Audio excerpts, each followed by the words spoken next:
Този клип го правим с идеята да кажем, че не сме перфектни в социалните мрежи. Да, постоянно качвам неща как тренираме, как показваме рехабилитационни упражнения, как сме в топ форма.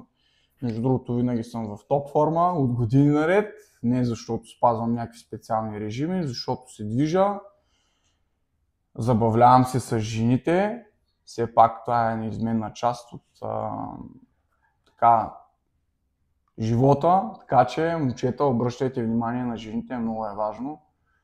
Когато ви харесват, показвайте го, когато искате да правите нещо с тях, правете го, защото времето си минава и един ден ще си кажете, нали, красива жена, имах възможност, но не действах, така че действайте ги. Клипа, който го правя, този клип е с цел да ви покажа, че не сме перфектни. От време на време аз си позволявам да си пия вино или да пуша някоя друга цигара, но винаги съм смятал, че контролът над всички тези опиати, всички цигари, там пушене, пиене, употребявали сме ги. Честно казано, смисъл няма. Да, хубаво е от време на време да разпуснете, но това нещо няма ви помогне по никакъв начин.